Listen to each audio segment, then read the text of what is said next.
Hello and welcome back to another update as I cover the latest developments throughout the front line in the Russo-Ukrainian war.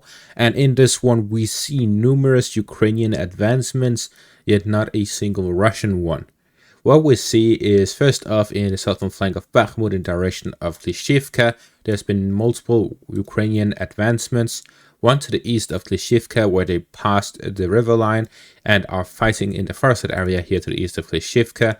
Not just expanding their zone of control, but trying to divert the Russian efforts from the northern direction, where they are also seeing some Ukrainian assault groups who have managed to get a foothold here in the fortification west of Klischiivka, which makes it very difficult for the Russians to continue to hold on to it.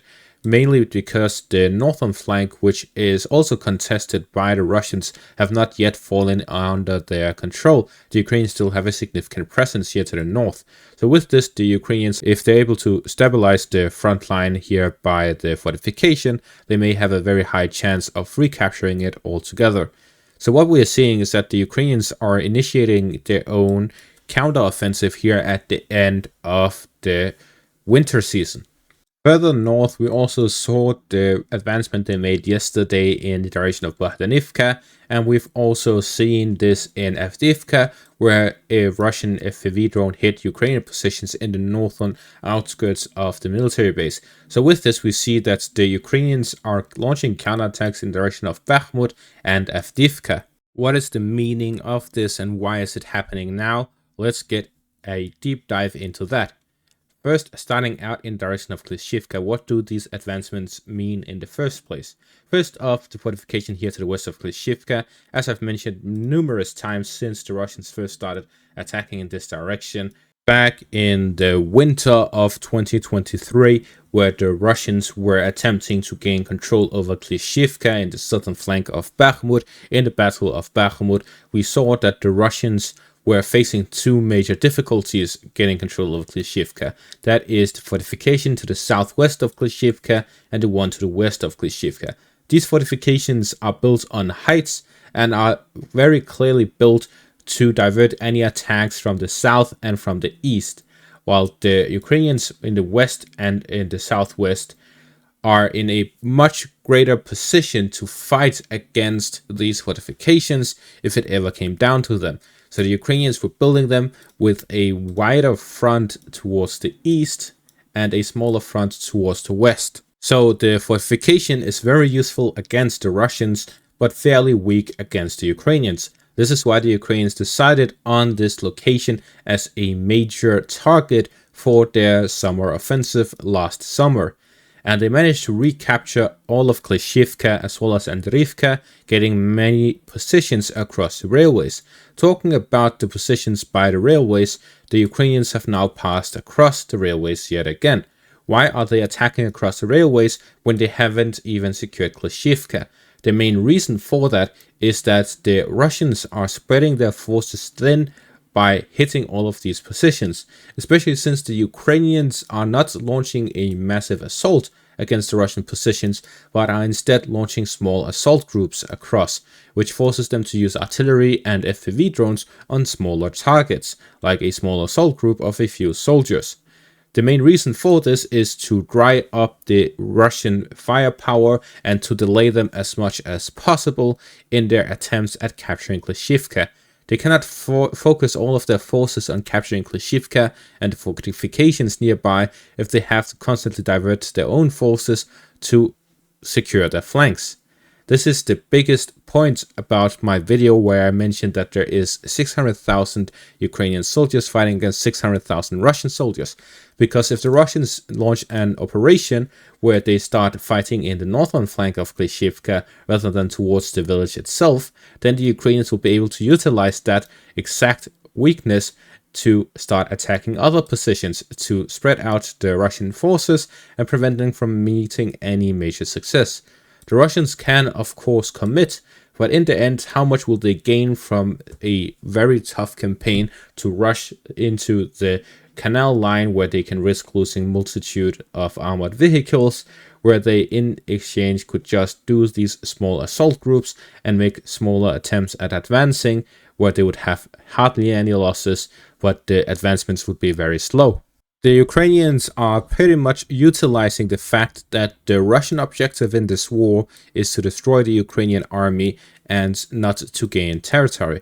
This means that the Russians would, rather than advance further, focus on dealing with the Ukrainian counterattacks, because when a side is fighting, if a side is attacking, that is exactly when they're the most vulnerable, because they reveal themselves. So the Russians will take and grab any chance they have at destroying the Ukrainian army, no matter how small the group is. So the Ukrainians are pretty much buying time and at the same time keeping the Russian army on the move. The main objective of this for the Ukrainians would be to delay the Russian offensive as much as possible, because we see here in the Avdiivka direction and the Bakhmut direction that there were attempts by the Russians to make advancements across the front, and more specifically around Avdiivka, to capture the city. If the Russians are constantly diverting their forces to destroy the Ukrainian army instead of advancing to capture a city, then the city will last a much longer time. So why exactly are the Ukrainians buying time? The main reason for them buying time is that currently they are running out of ammunition, they're running out of manpower. They need to recuperate everything that they lost, so they need to gain new sources of those things. First off, we have the EU aid package, which was just passed a few days ago, of 50 billion euros being sent over a period of 4 years from 2024 to and including 2027. So that is $50 billion over a 4-year period, pretty much 12.5 billion every year. So that is a new aid package announced by the EU, and this would mean more ammunition and more equipment to Ukraine. At the same time, there is the continuous delay of the US aid package to Ukraine. If the Ukrainians last long enough, then there is a longer or larger possibility that this aid package will go through. That is the thought process of the Ukrainians. Because currently the situation for Ukraine is not really what you would call desirable. The Ukrainians have just barely enough to scrape by, and if they launch any major offensive, or if the Russians launch any major offensive, there's a question as to how much they would be able to deal with. And with the recent firing of Zaluzhny being reported, there is a large possibility that the Ukrainian army would simply enter a stage where it becomes very difficult for them to continue doing any sort of operation. Defensive operations are fairly simple. You stay in your place and last for as long as you can against an enemy attack. And if you're lucky and survive, you get rotated out and you live.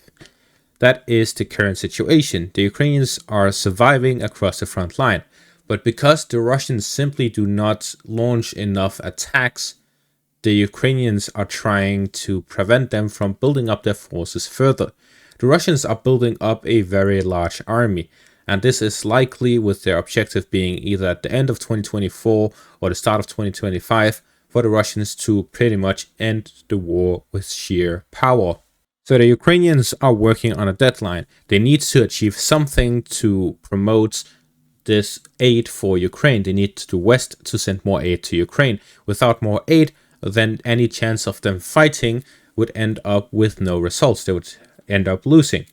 So with the Ukrainians facing loss without further aid, they need to pass and promote this aid to take place. So far, the United States is not budging. They still not sent more aid. And this is something that is very, very difficult for the Ukrainians, because they're going to end up with minus a huge deficit through this fiscal year. So what I'm saying is that the Ukrainians are planning in the near future, whether it is in the early spring or late winter, to launch their own new offensive. Why?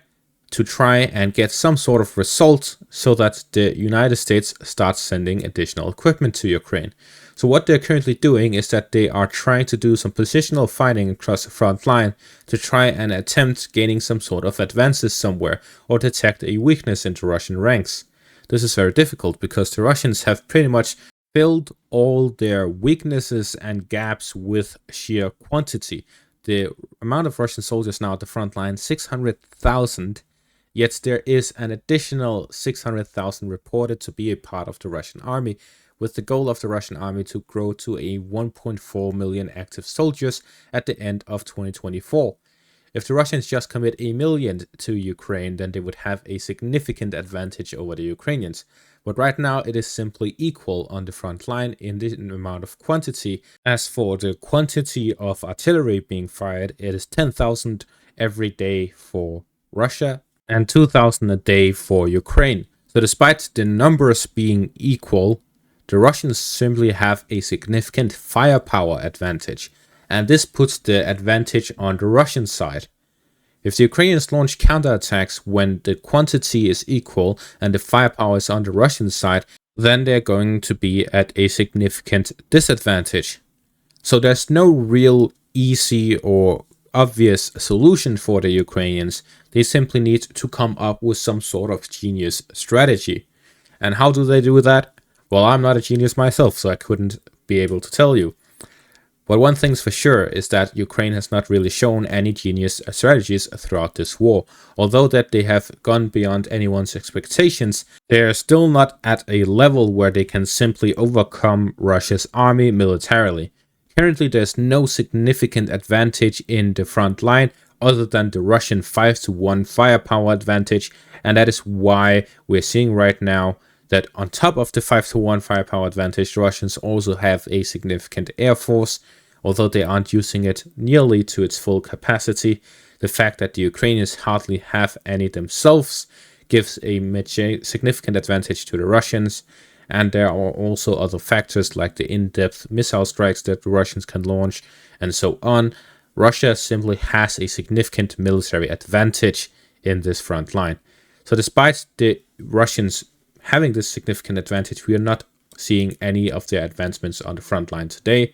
We saw that in the months of November, December, and January, and we'll likely see it again here in February and going forward. However, for how long we don't know, because the Ukrainians still have a significant force. You do not have to underestimate the fact that the Ukrainians have 600,000 soldiers at the front line, and that is definitely something that, if organized well and commanded well, can overcome such a difficulty as a 6-1 or 5-1 firepower disadvantage. However, it is still possible, never mind how hard it is. And that is going to be all for this update. Thank you all for watching and have a great day.